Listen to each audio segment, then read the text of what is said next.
Okay, girls, we're on the last part of the dissection and we're going to do the entire abdomen. Okay, so from the diaphragm down. And when you first open it up, this is what you're gonna see. Okay, so most of what you're seeing here, all of this right here is the liver. The liver has 5 lobes and you can count them. So, you know, scooch in.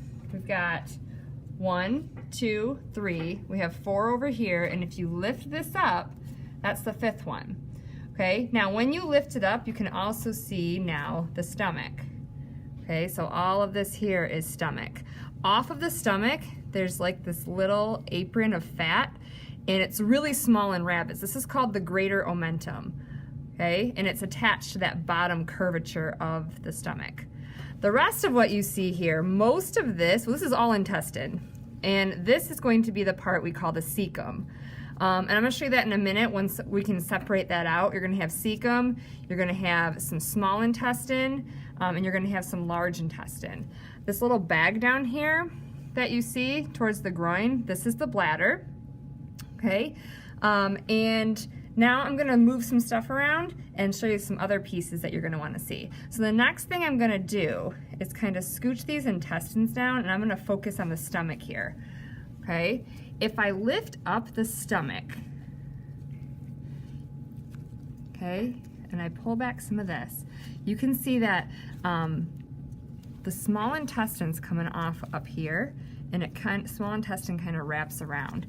And right under here where it wraps around, you can see like all of this glandular material right here.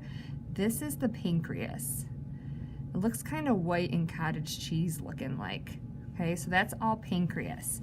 Around the side over here, this dark brown kind of looking organ right here, this is the spleen. Okay, the spleen is going to be really important when we talk about blood. Okay, so there's a lot of blood in that spleen, and that's why it looks so dark.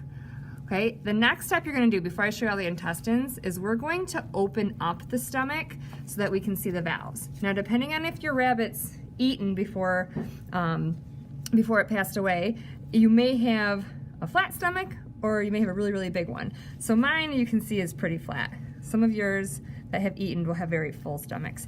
So what we want to do is we want to cut around the curvature of the stomach. So you can see how the esophagus is coming down up here. There's a valve right here, and then all the food goes in the stomach, and then over here you can see there's another valve that's going to come out. So we want to cut around this area. We're going to empty the stomach, and then we're going to be able to look at those valves. And while we're under here, let's take a peek underneath the liver. I should have showed you this before. See the green thing under there? Okay. This little cute guy here, you can pop him out if you want. This here is the gallbladder. Okay, and this little bag goes down and empties into the intestines too. Okay, so once you make this cut all the way along the edge of the stomach, you're going to open up the stomach and you're going to have to clean out all the stuff in there, and it's not the nicest thing, it's kind of gross. But then you can see all of these wrinkles that are in the stomach. Okay, these are called the rugae. They're folds in the inner lining of the stomach, so when the stomach churns the food around, it can kind of offer some friction. Okay, so then you need to find 2 valves that are in here, and they can kind of be hidden, especially if you don't clean the food out that well. So the first valve, I want you to look for the esophagus, and you can see the esophagus that's coming down right here. And so when you follow this down, right inside there will be the first valve.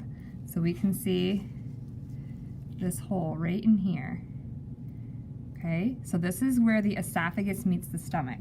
This is called the lower esophageal sphincter, and it's also referred to as the cardiac valve. Now, cardiac means heart, but this one is closer to the heart than the other one would be. So the food comes in here, it gets all digested, and then it needs to go into the small intestine. So up over here, it'll wrap around, and you want to find, you can see the small intestine starting right here. So you can feel where this valve is, and when you open this up, you're going to be able to see this opening right here, and this is going to be the other valve back in here, okay, heading towards the small intestines. That one's called the pyloric valve, where the stomach is going to meet that small intestine. And then we have small intestine, so you can see the small intestine wrapping around here. This first curve of the small intestine is called the duodenum.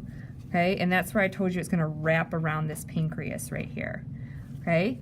Now, the small intestine, you can follow it around, okay? It loops around, and there's a whole bunch of membrane. It goes underneath, it comes over here, and there's a whole bunch of membrane that is going to hold the small intestine into the body cavity, okay? Let me zoom out just a little bit. So you can, there you go. Okay, so I want to show you, you can see it up here, this is the tube of small intestine, but all of this stuff right here is called the mesentery. Okay, it's going to provide the connective tissue to hold the small intestine in place, and it's also going to provide all of these blood vessels. Remember, all of our food has to get absorbed into our body through our small intestines and right into our circulatory system, right into our blood. So this is what's going to be pulling all the nutrients out of our food. And you can follow that along all the way through, and you can see lots of mesentery holding that small intestine. Okay, the large intestine. Follow the small intestine. I kind of have mine dissected so that I can find it again. You're going to keep following the small intestine around until you find the spot. You can see right here where small intestine is going to run into the large intestine. There'll be another valve right here, and you can feel it. Okay? All right. So then you're going to have this big brown goo stuff, and you're going to try to separate this from everything else that there is. This is the cecum.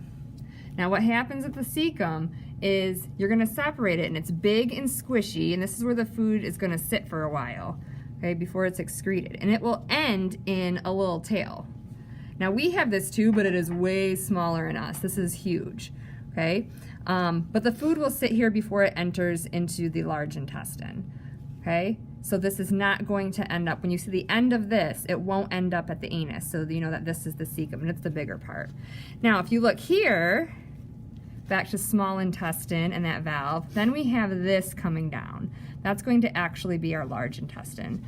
The large intestine is going to turn all of that food into the feces of the rabbit. Now if you've seen rabbit poop, it's in little pellets.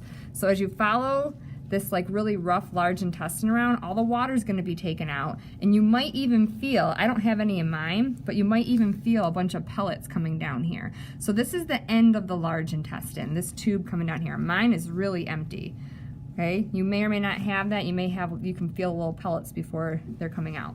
So this is the very last part of the large intestine going down, called the rectum. Okay, and this is going to dip further down, and then it will come out.